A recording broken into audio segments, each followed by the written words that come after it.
শুরুতে গোল হজমের পর যেন তেতে উঠল লিভারপুল। তাদের আগ্রাসী ফুটবলের সামনে দিশেহারা হয়ে পড়ল এসি মিলান। দারুণ এক জয়ে নতুন আঙ্গিকের চ্যাম্পিয়ন্স লিগে শুভ সূচনা করল আর্নে স্লটের দল। মঙ্গলবার মিলানের সান সিরোয় ৩-১ গোলে জিতেছে লিভারপুল। একমাত্র ওয়ালটন এসি দিচ্ছে ১ বছরের রিপ্লেসমেন্ট গ্যারান্টি। ক্রিস্টিয়ান পুলিসিকের গোলে পিছিয়ে পড়ার পর ইব্রাহিমা কোনাতে ও ভার্জিল ফন ডাইকের হেডে প্রথমার্ধেই এগিয়ে যায় ইংলিশ ক্লাবটি। বিরতির পর ব্যবধান বাড়ান ডমিনিক সবোসলাই। নতুন কোচ স্লটের কোচিংয়ে এই মৌসুমে প্রিমিয়ার লিগে প্রথম ৩ ম্যাচ জয়ের পর সর্বশেষটিতে নটিংহাম ফরেস্টের বিপক্ষে ১-০ গোলে হেরে বসে লিভারপুল। সেই হতাশা পেছনে ফেলে ইউরোপ সেরার মঞ্চে শুরুটা দারুণ হলো তাদের। ঘরের মাঠে তৃতীয় মিনিটেই মিলানকে এগিয়ে নেন ক্রিস্টিয়ান পুলিসিক।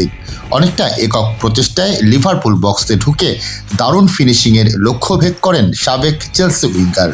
ম্যাচের ২৩তম মিনিটে সমতার স্বস্তি ফেরে আর্নে স্লটের শিবিরে। ট্রেন্ট আলেকজান্ডার আর্নল্ডের ক্রসে অনেকটা লাফিয়ে হেডে বল জালে পাঠান ফরাসি ডিফেন্ডার কোনাতে।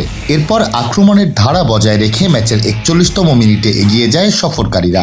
কর্নার থেকে হেডে গোল করেন অধিনায়ক ভার্জিল ফন ডাইক। আর বিরতির পর ব্যবধান বাড়িয়ে লিভারপুলকে জয়ের পথে এগিয়ে নেন ডমিনিক সবোসলাই। বাকি সময়ে একাধিক সুযোগ পায় দুই দলই, তবে কেউই আর গোলের দেখা পায়নি।